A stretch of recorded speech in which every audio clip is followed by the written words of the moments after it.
I can relate with Dante and Randall in a lot of ways. Um, I fucking love this goddamn movie. I watched it like I had an older brother. It's just like he just fucking popped it on, and like a couple of my other brothers were just sitting. We just watched the entire fucking goddamn film.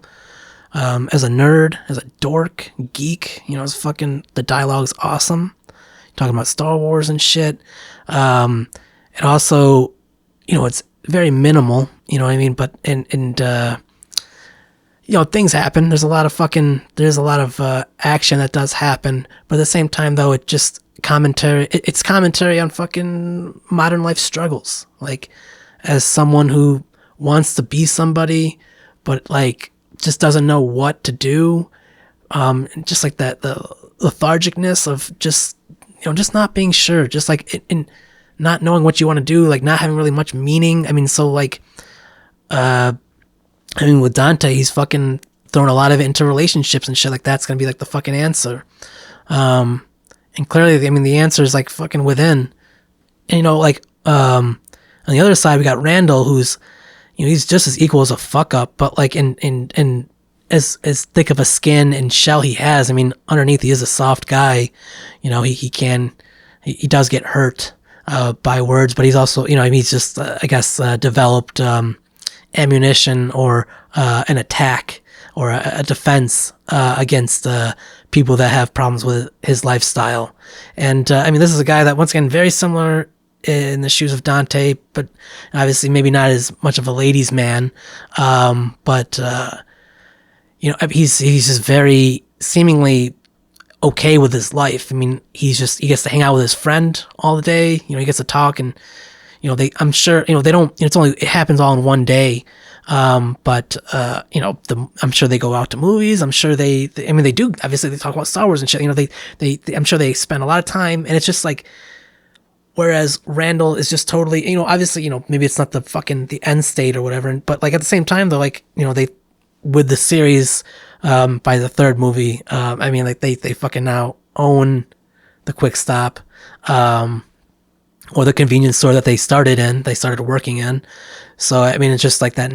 Isn't that just like a realistic scenario in life? Is that like, once again, you probably aren't going to be the celebrity, you aren't going to be probably famous, you aren't probably going to change a million lives, or maybe even change one person's life, but like you got to live somehow, you still got to survive somehow. This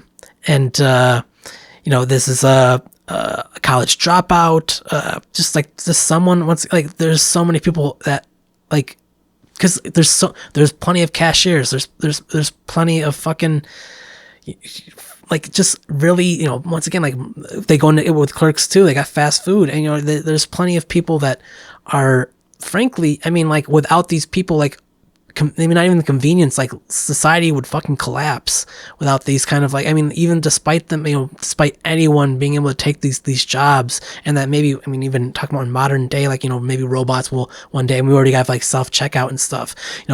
The job of the clerk might be slowly coming to an end, in some regards. I mean, maybe not literally, but well, maybe. I don't know, like a clerk owner. I don't know. We'll see. Fucking might be too fucking sci-fi-esque. But I mean, it's like Dante, he's like shitting on himself primarily because other people are shitting on him, and like he's just agreeing with their opinion of who he is.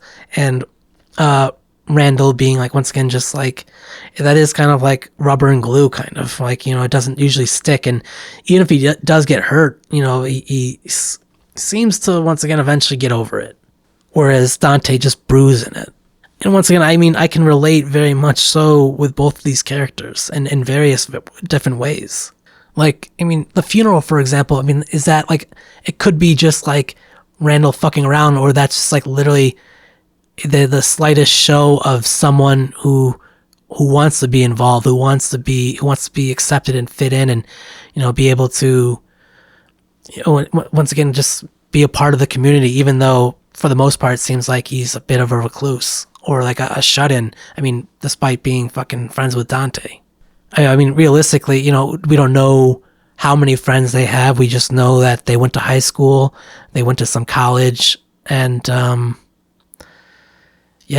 they're now dropped out working at a regular job. And Dante's just very overly critical of his situation, when maybe he should be a little bit more grateful and not take it for granted.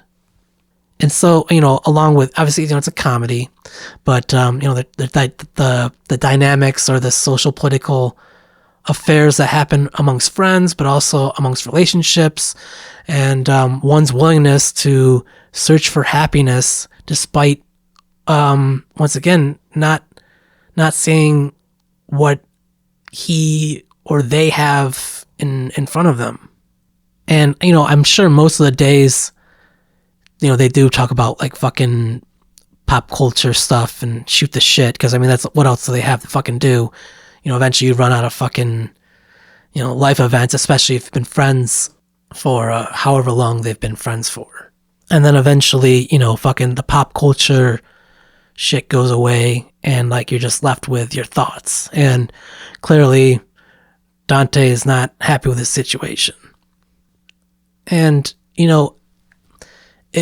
it's obviously not that easy, because if it were that easy, he would just do it. But like, as it might be as minor as it is, like these are mental things, and this is a psychological thing. This is someone that's been told they're not good enough, and they believe it, and they're struggling with it.